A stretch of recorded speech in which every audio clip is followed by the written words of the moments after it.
Hello students, good evening. हम लोग definite integral की प्रॉपर्टीज बेस्ड क्वेश्चन कर रहे हैं। आज भी हम लोग कुछ अच्छे क्वेश्चंस लेंगे। देखिए, आज हम ले रहे हैं, इवेलुएट करना है integral 0 to π/2 log sin x dx। Integral 0 to π/2 log sin x dx। Students, इसमें क्वेश्चन और ये भी हो सकता है, integral 0 to π/2 log cos x dx। इन दोनों का रिजल्ट एक ही आएगा। ये बहुत इंपॉर्टेंट क्वेश्चन है। देखिए, हम इसको कैसे करेंगे। हम लेंगे I is equal to integral 0 to π/2 log sin x dx।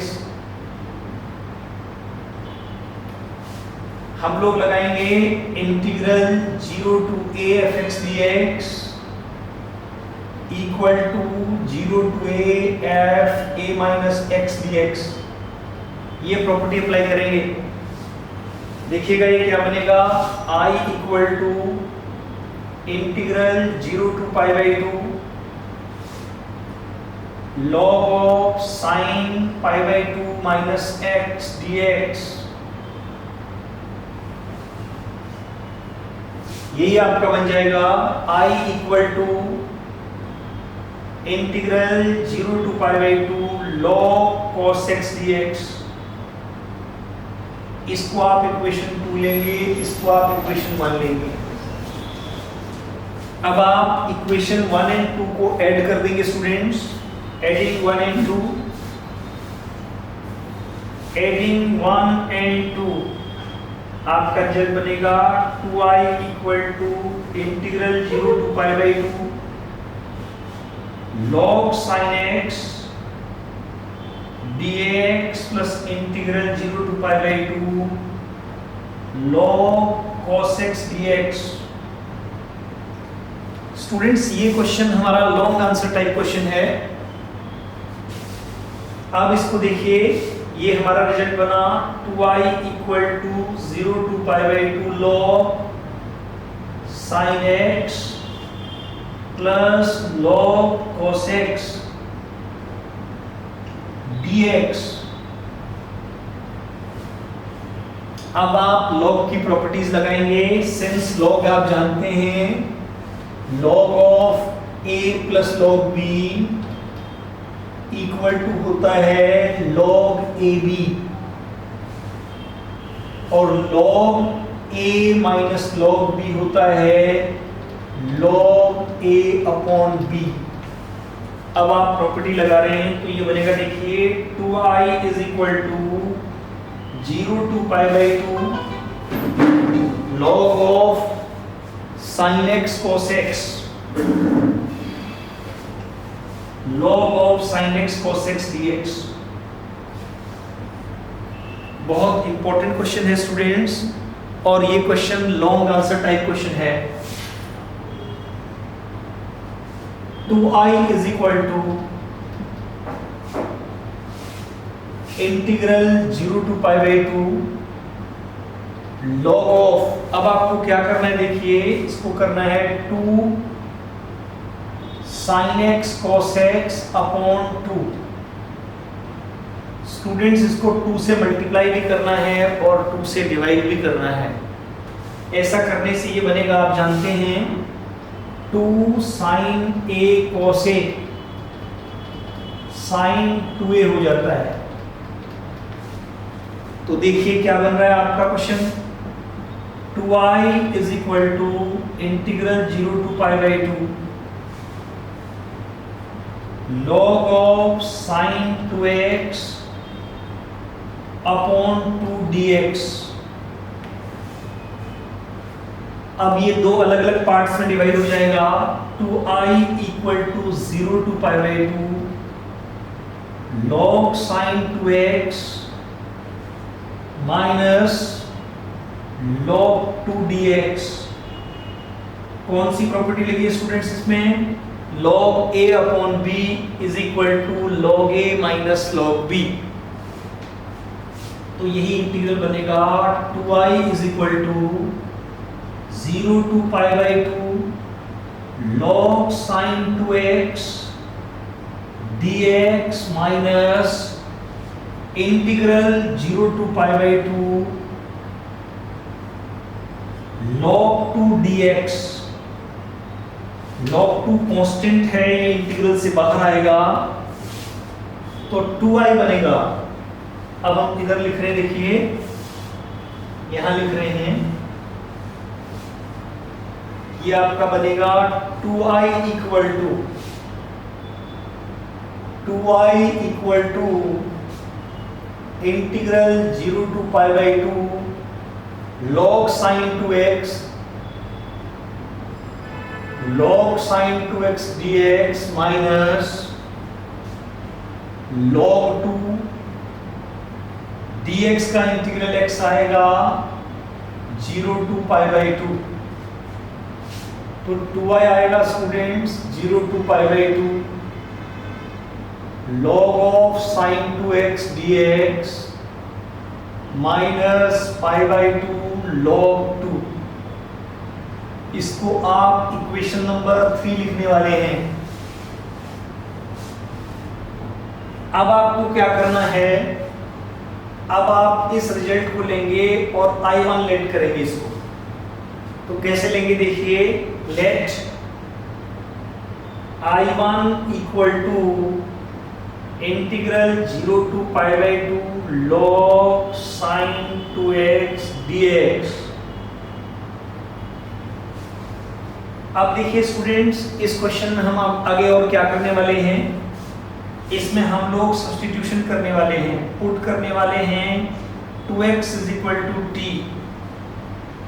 तो ये बनने वाला है 2dx is equal to dt, dx is equal to 1/2 dt। तो आपका इंटीग्रल क्या बनने वाला है I1, देखिए जब आप डेफिनेट इंटीग्रल में सब्स्टिट्यूशन अप्लाई करते हैं तो उसकी लिमिट चेंज हो जाती है।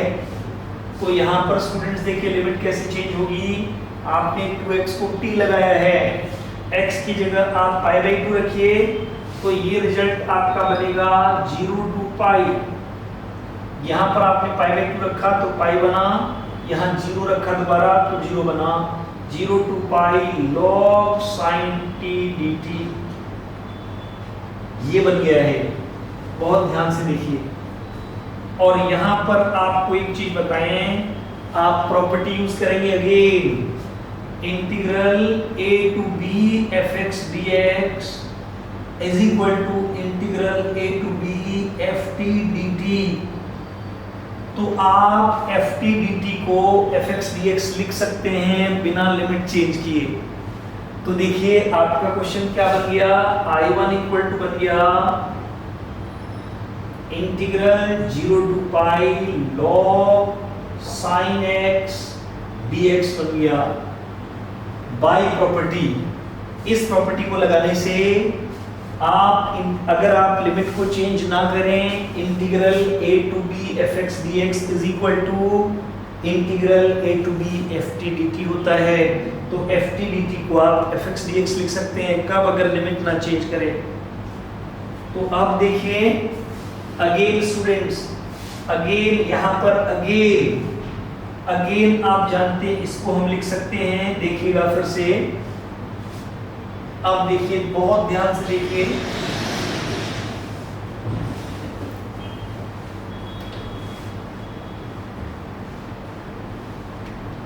I1 equal to integral 0 to 2 into pi by 2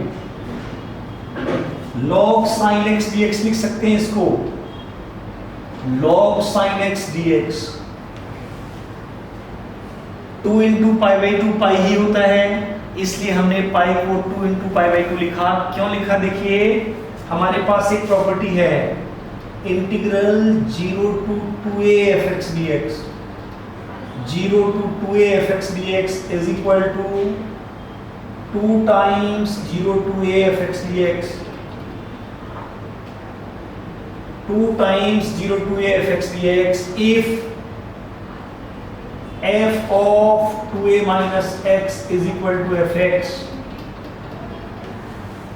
students ध्यान से देखना है, हमारे पास प्रॉपर्टी है 0 to 2a fx dx equal to 2 times 0 to a fx dx, but इसके लिए कंडीशन है। तो आप यहाँ पर आपके पास सिंस यहाँ पर देखिए fx is equal to log sin x है। अब अगर आप f2a माइनस x करते हैं तो ये f of pi minus x आता है, और यही चीज आता है log of sine pi minus x, और आप जानते हैं कि sine pi minus x sine x ही होता है, तो ये बन गया log साइन x और ये fx बन गया। तो आप ये प्रॉपर्टी यूज कर सकते हैं, integral 0 to 2a fx dx is equal to 2 times 0 to a fx dx when f2a minus x is equal to fx। तो स्टूडेंट्स इसका यूज करके ये I1 हमारा बन जाएगा I1 is equal to 2 times 0 to pi by 2 times 0 to pi by 2 log sin x। एक चीज students, जब आपने यहाँ सब्स्टिट्यूशन लगाया था यहाँ पर हाफ भी लगना था जो छूट गया है, तो इस हाफ भी पहले से यहाँ पर है, ये ध्यान देना है। तो 2 into half into 2 0 to pi by 2 log sin x dx। यहाँ 2 से 2 कैंसिल हुआ स्टूडेंट्स, I1 आ गया, I1 is equal to integral 0 to pi by 2 log sin x dx, और it is nothing but I itself, ये वही बन गया है जो इंटीग्रल आप स्टार्टिंग में लेकर चले थे, ये आपका I बन गया है। तो इसको आप इक्वेशन नंबर 3 में लगा दीजिए, I की value, put this value in equation 3। तो इक्वेशन 3 में लगाएंगे स्टूडेंट्स, देखिए क्या आएगा, 2i इज इक्वल टू, और I1 को हमने सॉल्व किया तो I1 I के इक्वल आ गया I minus pi by 2 log 2। तो स्टूडेंट्स इस I को हम यहाँ लाएंगे, 2i माइनस I हो जाएगा, इसका मतलब I is equal to minus pi by 2 log 2। तो आपने बहुत इंपॉर्टेंट क्वेश्चन देख लिया, बहुत इंपॉर्टेंट क्वेश्चन सॉल्व कर लिया है। तो आपके पास रिजल्ट आया integral 0 to pi by 2 log sin x dx is equal to integral 0 to pi by 2 log cos x dx